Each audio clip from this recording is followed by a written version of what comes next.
ഇനി നമുക്ക് ചില താരതമ്യങ്ങളിലേക്ക് പോകാം. അങ്ങനെ നോക്കുമ്പോഴാണല്ലോ അല്ലെ കണക്കുകൾ പെട്ടെന്ന് വ്യക്തമാവാൻ താരതമ്യമാണ് ഏറ്റവും നല്ലത്. ആ കണക്കുകളിലേക്കാണ് നമ്മൾ പോകുന്നത്. നോക്കൂ, എത്രയാണ് പോളിംഗ് ശതമാനം എന്ന് നോക്കാം. 2011 74.72% പോളിംഗ് ആണ് 2011 കേരള നിയമസഭാ തെരഞ്ഞെടുപ്പിൽ രേഖപ്പെടുത്തുന്നത്. അന്ന് 2011 ആ പോളിംഗ് എന്ന് പറയുന്നത് UDF ഒപ്പമായിരുന്നു 74.72%. പിന്നെ 2016ലേക്ക് അങ്ങനെ പോളിംഗ് ഉയർന്നാൽ അത് ഏതെങ്കിലും ഒരു പക്ഷത്തിന് അനുകൂലമാവുമെന്ന് നമുക്ക് ഈ കണക്കുകൾ വെച്ച് പറയാൻ കഴിയില്ല. കാരണം 2016 കണക്കുകൾ നോക്കിയാൽ 77.35% ഈ പോളിംഗ് കൂടിയാൽ അത് UDF അനുകൂലമായിരിക്കും കേരളത്തിൽ എന്നുള്ള ഒരു പൊതു ട്രെൻഡ് അല്ലെങ്കിൽ അങ്ങനെ പൊതു വിശദീകരണം അനാലിസിസ് ഉണ്ടായിരുന്നു. അത് മാറ്റിമറിക്കുന്നതായിരുന്നു 2016 ഈ 77.35% എന്നുള്ള പോളിംഗ് രേഖപ്പെടുത്തിയപ്പോൾ ഇടതുമുന്നണിയോടെ അതിശക്തമായിട്ടുള്ള പോരാട്ടം നടത്തിക്കൊണ്ട് വിജയത്തിലേക്ക് എത്തുന്ന കാഴ്ചയാണ് 2016 നമ്മൾ കണ്ടത്. 2021 അന്ന് ചരിത്രത്തിൽ ഒരു വലിയ ഇടവേളയ്ക്ക് ശേഷം ഒരു തുടർ ഭരണത്തിലേക്ക് LDF പോകുമോ? പിണറായി വിജയൻ ഗവൺമെന്റിന് ഒരു തുടർ ഭരണം അതെ, ആ ചോദ്യമായിരുന്നു ഉന്നയിക്കപ്പെട്ടത്. ആ തെരഞ്ഞെടുപ്പിൽ പോളിംഗ് ശതമാനം പക്ഷേ കമ്പാരിറ്റീവ്ലി കുറവായിരുന്നു. 73.9% പോളിംഗ് നടന്നതെന്ന് പറയുമ്പോൾ അന്ന് കോവിഡ് കാലമായിരുന്നു. പലർക്കും പറയുമ്പോൾ ഇന്നിപ്പോ നമ്മൾ പ്രവാസികളുടെ കാര്യം പറഞ്ഞാൽ അന്ന് പലർക്കും വോട്ട് ചെയ്യാൻ പറ്റാത്തവരും PPE കിറ്റിട്ട് വോട്ട് ചെയ്യാൻ എത്തിയിട്ടുള്ള ആളുകളൊക്കെ ഉണ്ടായിരുന്ന അന്നും ഈ പറയുന്ന പോലെ നമ്മൾ എത്രമാത്രം നമ്മുടെ ജനാധിപത്യത്തെ ഉയർത്തിപ്പിടിച്ചു എന്നുള്ള കാഴ്ചയായിരുന്നു. അപ്പോൾ ആ 73 ആയപ്പോഴും പോളിംഗ് കുറഞ്ഞപ്പോൾ 2016 77 ആയപ്പോഴും 2021 73 ആയപ്പോഴും LDF തന്നെയായിരുന്നു അധികാരത്തിൽ ഉണ്ടായിരുന്നത്. ഇനി 2026 നോക്കൂ, 78.20 അതാണ് ഇപ്പോൾ നമുക്ക് കിട്ടുന്ന കണക്ക്. ഈ കണക്കനുസരിച്ച് നോക്കുമ്പോൾ ഇത്രയും ഉയർന്ന ഒരു വോട്ടിംഗ് ശതമാനം ഉണ്ടാവുമ്പോൾ അതാരെയെങ്കിലും പിന്തുണയ്ക്കുമ്പോൾ മുമ്പായിരുന്നെങ്കിൽ നമുക്ക് ഈ പറഞ്ഞ പോലെ ഒരു കണ്ണടച്ചൊരു കണക്ക് പറയാം. വോട്ടിംഗ് ശതമാനം കൂടുമ്പോൾ അത് ഞങ്ങൾക്ക് അനുകൂലമാണെന്ന് അവകാശപ്പെടാനൊക്കെ മുന്നണികൾക്കൊരു ധൈര്യം വരാറുണ്ട്. പക്ഷേ SIRന് ശേഷമുള്ള പട്ടികയാണ്. ആ പട്ടികയിൽ വോട്ടുകൾ വളരെ ഗണ്യമായി തന്നെ കുറഞ്ഞിട്ടുണ്ട്.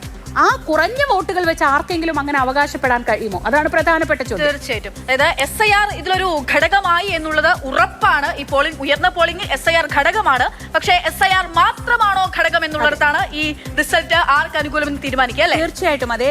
എല്ലാ മണ്ഡലങ്ങളിലും എല്ലാ ബൂത്തുകളിലും രാവിലെ തൊട്ട് കണ്ട ജനങ്ങളുടെ ആ മികച്ച പ്രതികരണം, ജനാധിപത്യ പ്രക്രിയയിൽ പങ്കാളിയാകണമെന്ന ആഗ്രഹത്തോടെ സ്ത്രീകളും കുട്ടികളും വയോധികരും ഒക്കെ ഒഴുകിയെത്തുന്ന ഒരു കാഴ്ച, അത് ഇന്നത്തെ ഏറ്റവും ജനാധിപത്യത്തിലെ ഏറ്റവും വലിയ ഉത്സവമാണ്. അതായത് യുവാക്കൾ വന്നിരുന്നു, അവർ വലിയ പ്രാതിനിധ്യം വഹിച്ചു എന്നുള്ള കാര്യം ഓർക്കണം. നമ്മൾ എല്ലാ ബൂത്തിലും എല്ലാ നിരകളിലും അവരെ കണ്ടു. അവരെ ആകർഷിക്കാൻ വേണ്ട കാര്യങ്ങളൊക്കെ തെരഞ്ഞെടുപ്പ് ഉദ്യോഗസ്ഥർ ചെയ്യുകയും ചെയ്തു.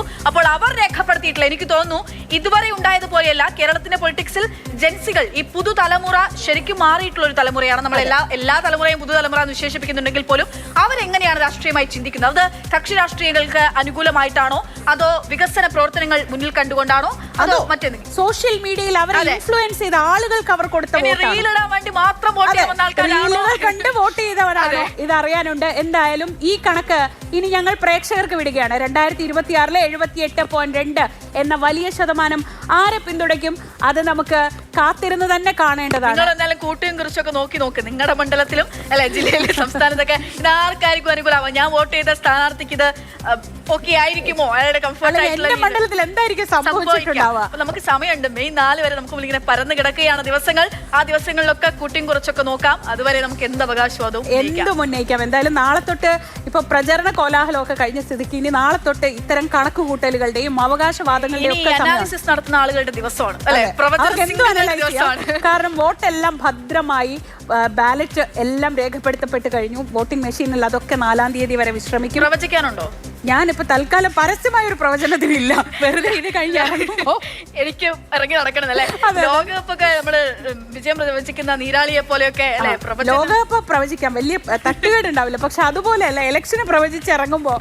പക്ഷെ നമുക്ക് മുന്നിൽ ഒരുപാട് പോളുകൾ വന്നിട്ടുണ്ട്, പ്രീ പോളുകൾ. മൂഡ് ഓഫ് ദ സ്റ്റേറ്റ് തൊട്ട് നമ്മൾ പല പല പല ഘട്ടങ്ങളിലൂടെ കടന്നു പോകുന്ന പല പ്രവചനങ്ങളും പലരും നടത്തിയിട്ടുണ്ട്. ഈ സർവേകളിലൊക്കെ ടൈറ്റ് ഫൈറ്റ് എന്നുള്ളതായിരുന്നു പറഞ്ഞുകൊണ്ടേയിരുന്നത്. അപ്പൊ അങ്ങനെ ടൈറ്റ് ഫൈറ്റിനുള്ള ഒരു സാഹചര്യമായിരിക്കുമോ, അതോ വളരെ ഈസിയായി വളരെ സ്മൂത്ത് ആയിട്ട് ഏതെങ്കിലും മുന്നണി വിജയിച്ചു പോകുമോ എന്നൊക്കെ ഉള്ളത് ഒരുപക്ഷെ ഈ കണക്ക് വരുമ്പോൾ ആ ടൈറ്റ് ഫൈറ്റിനുള്ള സാധ്യത എത്രത്തോളം ഉണ്ട് എന്നൊക്കെ നമ്മളെ തോന്നിപ്പിക്കുന്ന തരത്തിലേക്ക് കൂടിയാണ് ഇത് എത്തുന്നത് എന്നുള്ളതിൽ സംശയമില്ല. എന്തായാലും തുടക്കം തൊട്ടേ മാറി മറിഞ്ഞ മൂഡും വൈബും ഒക്കെയാണ് നമ്മൾ കണ്ടത്. ഈ അവസാന ദിവസത്തേക്ക് എത്തുമ്പോൾ എല്ലാം തൂക്കിക്കൊണ്ടുപോകുന്നത് ജനങ്ങളാണെന്ന കാര്യത്തിൽ കേരളം തൂക്കിയതാരാ? തൂക്കി കഴിഞ്ഞു. അത് നമ്മൾ അറിയാനുള്ള മാത്രമാണ് ബാക്കിയുള്ളത്. അപ്പൊ ആരാണ് തൂക്കിയെന്ന് നമുക്ക് അറിയാം.